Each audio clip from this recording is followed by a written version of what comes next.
नमस्कार. श्री स्वामी समर्थ. 25 जुलै 2026 शनिवारी आहे आषाढी एकादशी. आता 24 एकादशी वर्षभरामध्ये असतात, पण अनेक भक्त ज्या एकादशीची आतुरतेने वाट पाहत असतात ती एकादशी म्हणजे आषाढी एकादशी. या एकादशीलाच लाखो भक्त पायी चालत पंढरपूरला पोहोचतात आणि चंद्रभागेमध्ये स्नान करून विठुरायाचं दर्शन घ्यायचं एवढंच त्यांचं स्वप्न असतं. याच एकादशीच्या दिवशी भगवान श्री हरी विष्णू योग निद्रेमध्ये जात असतात आणि याच एकादशीच्या दिवशी चातुर्मासाची सुरुवात होत असते आणि ती एकादशी म्हणजे आषाढी एकादशी किंवा देव शयनी एकादशी ज्याला आपण म्हणतो. मग आषाढी एकादशीचं नेमकं महत्व काय आहे, उपवास कसा करायचा, पूजा कशी करायची आणि जर विठ्ठल रुक्मिणीची मूर्ती नसेल तर मग पूजा कशी करायची, कोणत्या सेवा करायच्या आणि कोणते महत्त्वाचे नियम आषाढी एकादशीच्या दिवशी आपल्याला पाळायचे आहे, या सर्व प्रश्नांची माहिती आजच्या या व्हिडिओमध्ये आपण पाहणार आहोत. आणि म्हणून माहिती कुठेही स्किप करू नका, शेवटपर्यंत ऐका. आषाढ महिन्यातील शुक्ल पक्षातील एकादशीला आषाढी एकादशी किंवा देवशयनी एकादशी असं म्हणतात आणि आषाढी एकादशीला खूप महत्त्वाचं स्थान आपल्या हिंदू धर्मामध्ये दिलेलं आहे. असं म्हणतात की आषाढी एकादशीच्या व्रतामध्ये सर्व देवतांचं तेच सामावलेलं असतं आणि म्हणून सर्वांना न चुकता आषाढी एकादशीचं व्रत हे करायचं असतं. या दिवशी पांडुरंगाची सेवा करायची असते, भगवान श्री हरी विष्णूंची सेवा देखील आपल्याला करायची असते. आता असं देखील म्हणतात की आषाढी एकादशीच्या दिवशी भगवान श्री हरी विष्णू क्षीरसागरामध्ये योग निद्रेमध्ये जात असतात आणि मग जेव्हा भगवान श्री हरी विष्णू योग निद्रेत जातात तेव्हा या जगाचा कारभार भगवान शंकरांकडे सोपवून जात असतात आणि पुढले 4 महिने भगवान श्री हरी विष्णू योग निद्रेतच असतात आणि नंतर कार्तिक एकादशीला म्हणजेच देव उठणी एकादशीला भगवान श्री हरी विष्णू योग निद्रेतून जागे होत असतात आणि म्हणून या 4 महिन्यांच्या काळाला चातुर्मास असं देखील म्हणत असतात. आता बघा, ज्याप्रमाणे अधिक मासामध्ये आपण भगवान श्री हरी विष्णूंची सेवा करत असतो त्याचप्रमाणे या चातुर्मासामध्ये सुद्धा आपल्याला भगवान श्री हरी विष्णूंची सेवा करायची असते, नामस्मरण करायचं असतं, जपतप करायचं असतं. कारण जेव्हा भगवान श्री हरी विष्णू योग निद्रेमध्ये जात असतात तेव्हा या पृथ्वीवर रज आणि तमगुण हे जास्त मोठ्या प्रमाणात जागे झालेले असतात.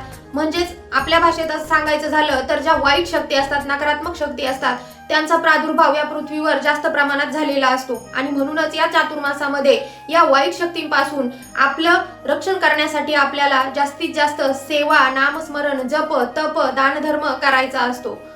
आता आपण जाणून घेऊया आषाढी एकादशीचा उपवास आणि पूजा कशा प्रकारे करायची आहे. तर बघा, असं म्हणतात की आषाढी एकादशीचा उपवास हा आदल्या दिवशी म्हणजे दशमीच्या दिवसापासूनच सुरू होत असतो. म्हणून दशमीच्या दिवशी एक भुक्त राहायचं असतं, एकच वेळा आपल्याला जेवण करायचं असतं.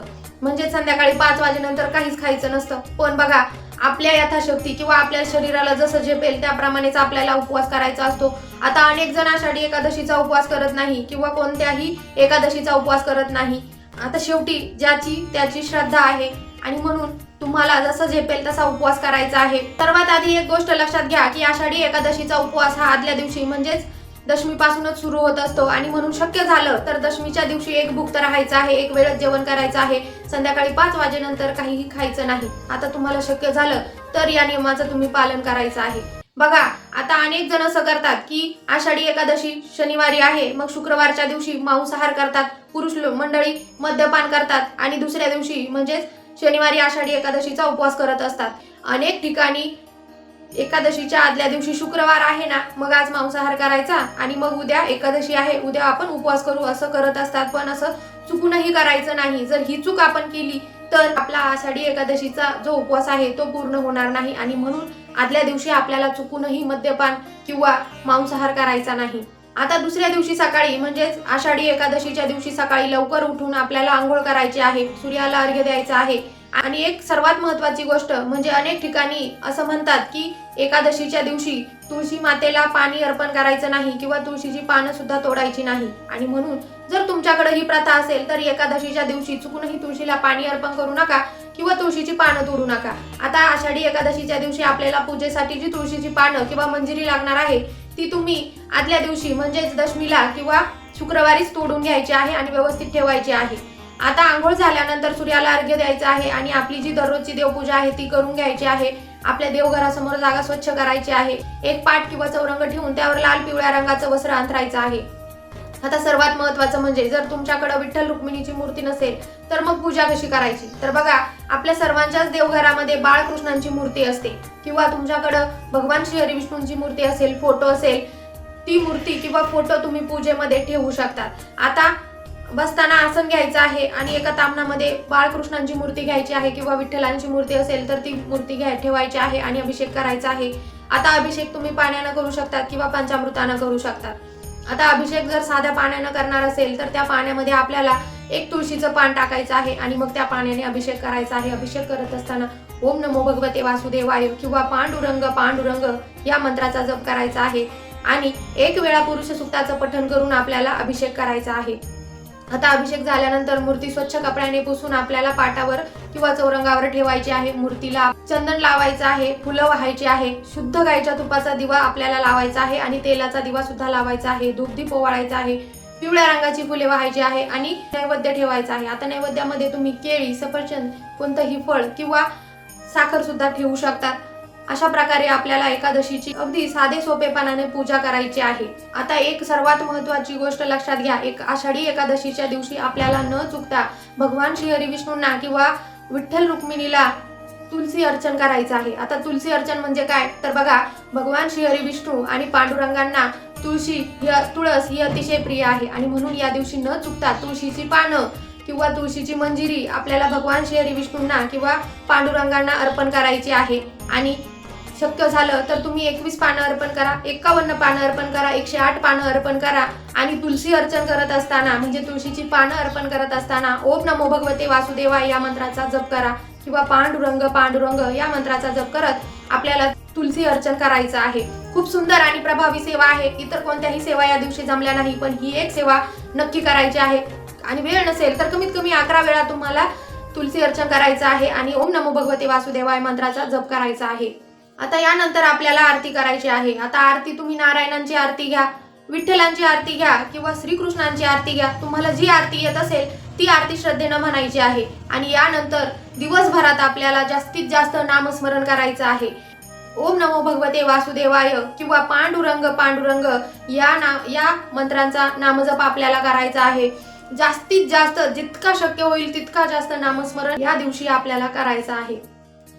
आता सर्वात महत्त्वाचं म्हणजे आषाढी एकादशीच्या दिवशी सेवा कोणती करायची तर बघा, सर्वात पहिली सेवा म्हणजे आपल्याला तुलसी अर्चन या दिवशी भगवान श्री हरी विष्णूंना किंवा विठ्ठलांना करायचं आहे. पहिली सेवा झाली तुलसी अर्चनची सेवा. आता दुसरी सेवा म्हणजे आपल्याला ओम नमो भगवते वासुदेवाय या मंत्राचा कमीत कमी 108 वेळा जप करायचा आहे आणि जास्तीत जास्त तुम्हाला दिवसभर अखंडितपणे मनातल्या मनात नामस्मरण करायचं आहे. त्यानंतर पुढची आणि महत्त्वाची सेवा म्हणजे आपल्याला आषाढी एकादशीच्या दिवशी न चुकता श्री विष्णू सहस्रनामाचं पठण आपल्या घरामध्ये करायचं आहे.